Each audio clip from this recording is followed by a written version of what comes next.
हमारी संस्कृति, हमारे संस्कार सदा रहें हमारे साथ। सब्सक्राइब करें तिलक।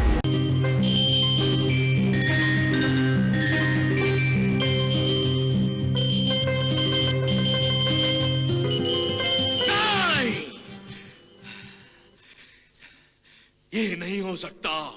जिस पिता की पुत्री जवान हो गई हो, उसे सोने का अधिकार नहीं होता। यदि वो सो भी जाता है तो उसकी चिंता जागती रहती है महारानी। वो तो मैं देख ही रही हूँ महाराज कि आप सोते में भी रात रात भर तलवार की धार पर करवटें बदलते रहते हैं। महारानी, मुझे हर समय यही भय सताता रहता है कि न जाने कब अनिरुद्ध फिर मेरे पीछे मेरे घर में घुसकर मेरी पीठ में छुरा घोंप दे। यदि चित्रलेखा द्वारिकाधीश के राजमहल में पहुंच भी गई और राजकुमार अनिरुद्ध का अपहरण कर भी लिया, तो यहाँ पहुंचने पर भी धोखा हो सकता है। कहीं पिताश्री के मायावी पहरेदारों में से किसी ने उन्हें देख लिया तो हम सब संकट में आ जाएंगे। प्रभु, आपके नाटक का सूत्र क्या है? प्रेम का बंधन। प्रभु, आपका नाटक कौन से रसों से परिपूर्ण है? देवी, इस नाटक में रौद्र रस भी है, वीर रस भी, व्यंग रस भी है, हास्य रस भी, करुणा रस भी है और प्रेम रस भी। अच्छा, इन सभी रसों से परिपूर्ण नाटक में देवर्षि नारद क्या कर रहे हैं प्रभु? देवऋषि नारद इस नाटक में प्रेमी और प्रेमिका को एक दूसरे से मिलाएंगे।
ये नहीं हो सकता,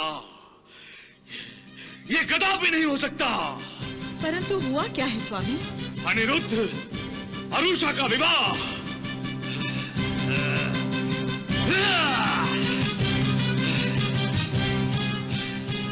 उषा का विवाह? अवश्य आपने कोई सपना देखा होगा। हाँ महारानी, मैंने सपने में अनिरुद्ध अरुषा का विवाह होते देखा है।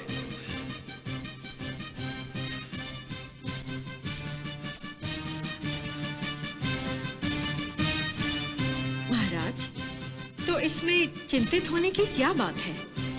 महाराज, उषा और अनिरुद्ध के विवाह की आशंका आपके मन में सर्प की भांति कुंडली मारे बैठी है और वो सपने के रूप में अपना फन उठाती है।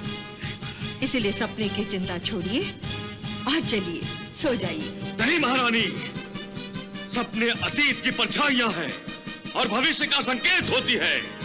इसलिए सपना देखकर संकेत को अनदेखा कर दिया तो अनर्थ हो सकता है महारानी।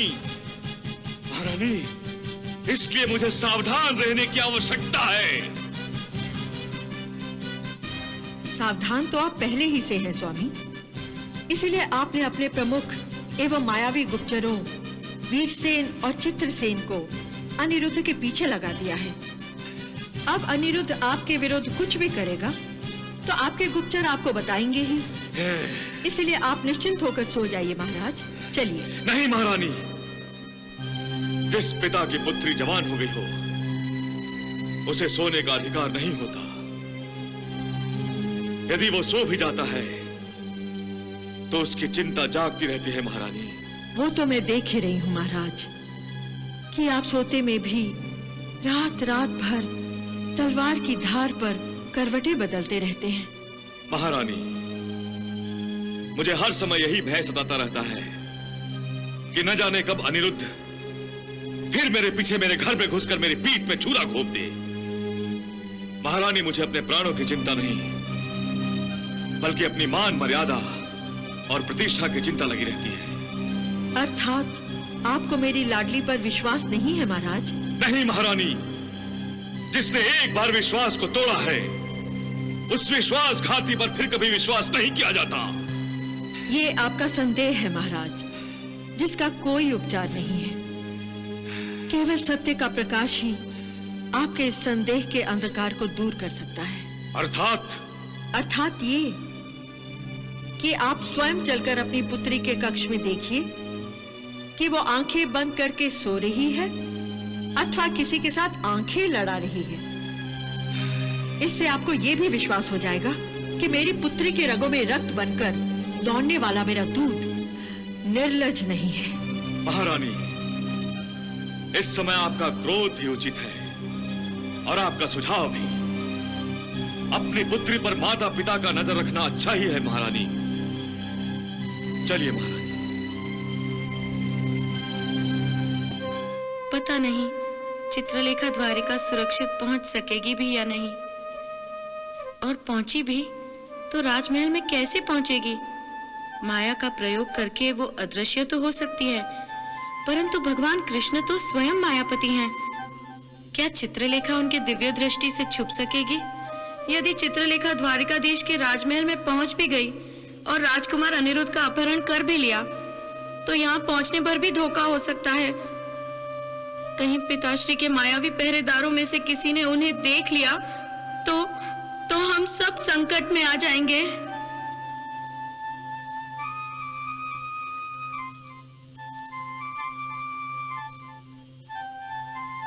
हे भगवान भोलेनाथ, हे माता पार्वती, आप दोनों हमें सभी संकटों से दूर रख हमारी रक्षा करें, हमारी रक्षा करें। उषा! उषा!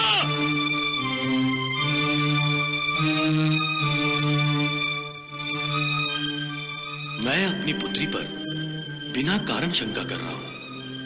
वो तो यहां अपने कक्ष में प्रार्थना कर रही है और मैंने उसके बारे में कितनी अनुचित बात सोची। ये केवल मेरी मन की शंका है और कुछ नहीं।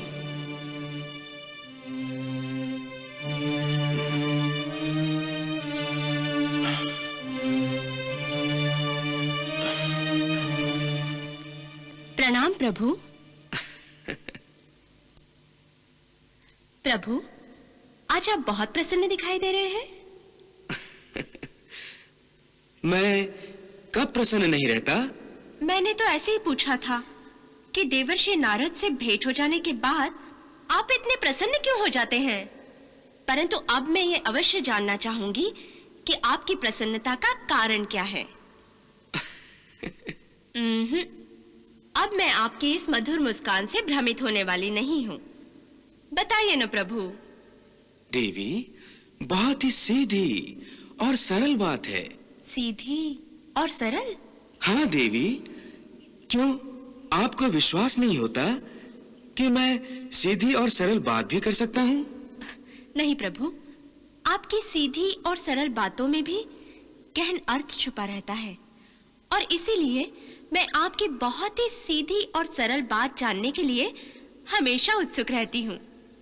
देवी, अब मैं आपकी उत्सुकता का अंत करता हूँ। देवी, यूं समझ लीजिए कि मैं एक नाटक लिख रहा हूँ। वाह प्रभु वाह, मनुष्यों का प्रारब्ध लिखने वाले अब नाटक लिख रहे हैं। कहीं आप इस नाटक के द्वारा किसी का प्रारब्ध तो नहीं लिख रहे हैं? देवी, आप तो मेरे मन में बसी हुई हैं, इसलिए आप मेरे मन को सहज ही पढ़ लेती हैं। अच्छा, ये एक नाटककार कह रहा है या आपके रचे नाटक का कोई पात्र कह रहा है? आप मेरी उत्सुकता का अंत करने वाले थे, परंतु नाटक की बात कहकर आपने मेरी उत्सुकता को और बढ़ा दिया है। आपने तो अब तक मुझे ये भी नहीं बताया कि आपके रचे इस नाटक में देवर्षि नारद कौन सी भूमिका निभा रहे हैं? देवर्षि नारद इस नाटक में सूत्रधार की भूमिका निभा रहे हैं, सूत्रधार की। अच्छा, नारायण नारायण। देवी, देवर्षि के बिना मेरा नाटक पूरा ही नहीं होगा। अच्छा, इतनी महत्वपूर्ण भूमिका निभा रहे हैं देवर्षि? हाँ देवी, जीवन और नाटक में अधिक अंतर नहीं है। जीवन भी एक नाटक है और नाटक में भी हमें जीवन दिखाई देता है। वाह प्रभु वाह।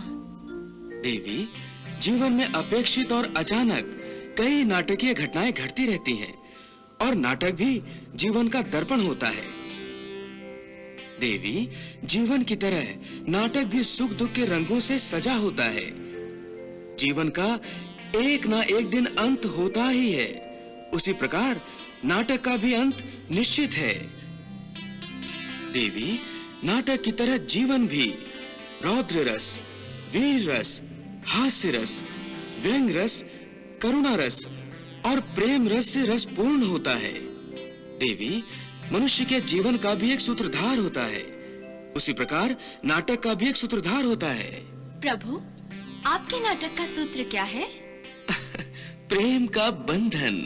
प्रभु, आपका नाटक कौन से रसों से परिपूर्ण है? देवी, इस नाटक में रौद्र रस भी है, वीर रस भी, व्यंग रस भी है, हास्य रस भी, करुणा रस भी है और प्रेम रस भी। अच्छा, इन सभी रसों से परिपूर्ण नाटक में देवर्षि नारद क्या कर रहे हैं प्रभु?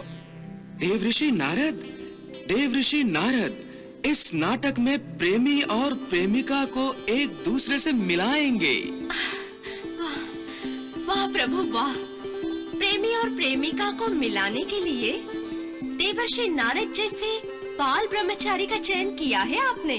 परंतु आपके इस नाटक का शीर्षक क्या है प्रभु? शीर्षक उषा अनिरुद्ध। वाह वाह प्रेम रसिया वाह।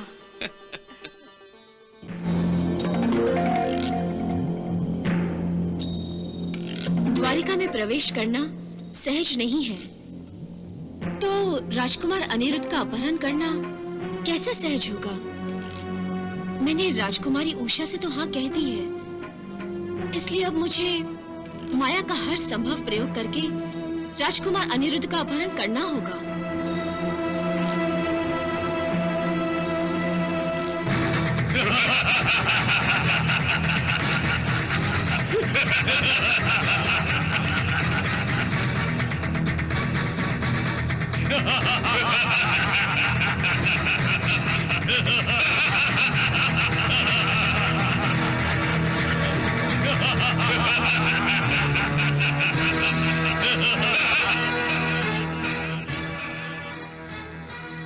असुरराज बाणासुर ने यदि इन दोनों को अनिरुद्ध पर गुप्तचरी करने का काम सौंपा है, तो मैं अनिरुद्ध का अपहरण कैसे कर सकूंगी? यदि मैं अपहरण करूं, तो ये दोनों तत्काल जान जाएंगे और बाणासुर को समाचार दे देंगे। फिर अनिरुद्ध हरण करने का उषा का और मेरा हेतु पूरा नहीं होगा। इनसे बचना ही होगा और इसके लिए इन्हें भ्रमित ही करना होगा।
स्वामिनी, तुम दोनों वीरसेन और चित्रसेन को भ्रमित कर दो। जो आज्ञा स्वामिनी।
प्रवेश करना असंभव लग रहा है। मुझे दूसरी ओर से द्वारिका में प्रवेश करने का प्रयास करना चाहिए।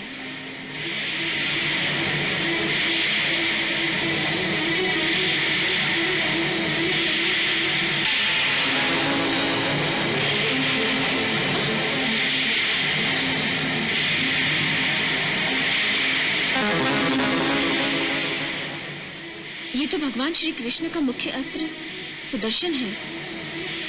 मैं किसी की भी आंखों में धूल झोंक सकती हूँ, किंतु इसे धोखा नहीं दे सकती। अब क्या होगा? नारायण नारायण।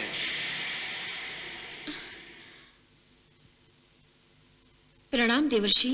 सुखी भव। नारायण नारायण। चित्रलेखा, तुम यहाँ कदाचित प्रभु के दर्शन करने आई हो। देवर्षि, कदाचित आप भूल रहे हैं, आप ही ने मुझे अनिरुद्ध का अपहरण करने को कहा था, और अब आप ही ये कह रहे हैं कि मैं यहाँ प्रभु के दर्शन करने आई हूँ। तो फिर जाओ अनिरुद्ध को लेकर। लेकिन देवर्षि, मैं अंदर प्रवेश कैसे करूं? प्रभु का सुदर्शन मेरे मार्ग की बाधा बन रहा है। चित्रलेखा, प्रेम का मार्ग सदा कांटों से भरा होता है। तुम सुदर्शन का कांटा निकालकर फेंक दो, तुम्हारा रास्ता साफ हो जाएगा। नारायण नारायण। नहीं देवर्षि, मैं सुदर्शन का कांटा निकालने में असमर्थ हूँ। मुझे आपकी सहायता चाहिए। मेरी सहायता? नारायण नारायण। दो सच्चे प्रेमियों को मिलाने में ये ब्रह्मचारी नारद तुम्हारी कोई भी सहायता करने को तैयार है। मुझे क्या करना होगा चित्रलेखा? तो हे देवर्षि, आप इस सुदर्शन चक्र को मेरे मार्ग से हटा दीजिए। चित्रलेखा, यदि तुम स्वयं श्रद्धा और भक्ति भाव से सुदर्शन से विनती करोगी तो सुदर्शन स्वयं तुम्हारे मार्ग से हट जाएगा। सच देवर्षि। नारायण नारायण। हे सुदर्शन, आपको चित्रलेखा का प्रणाम स्वीकार हो। हे सुदर्शन, आप मुझ पर अनुग्रह करके मुझे द्वारिका के राजमहल में प्रवेश करने की अनुमति दीजिए। मैं राजकुमार अनिरुद्ध को शोणितपुर में बाणासुर की कन्या उषा के कक्ष में ले जाना चाहती हूँ। हे सुदर्शन, आप क्रोधित न होइए। उषा और अनिरुद्ध का विवाह हो जाए, यही महादेव शिवशंकर और माता पार्वती की भी इच्छा है। इस विवाह को उन दोनों का आशीर्वाद प्राप्त है। इसलिए कृपया आप मुझे अनिरुद्ध को उठाकर ले जाने की अनुमति दीजिए और मेरा रास्ता मत रोकिए। अवश्य।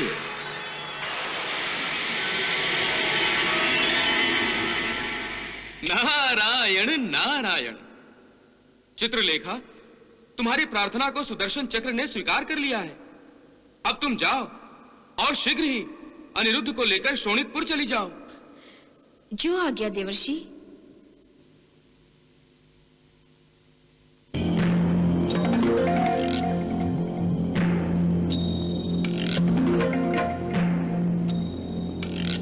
नारायण नारायण। धन्य है आप और धन्य है आपकी लीला प्रभु।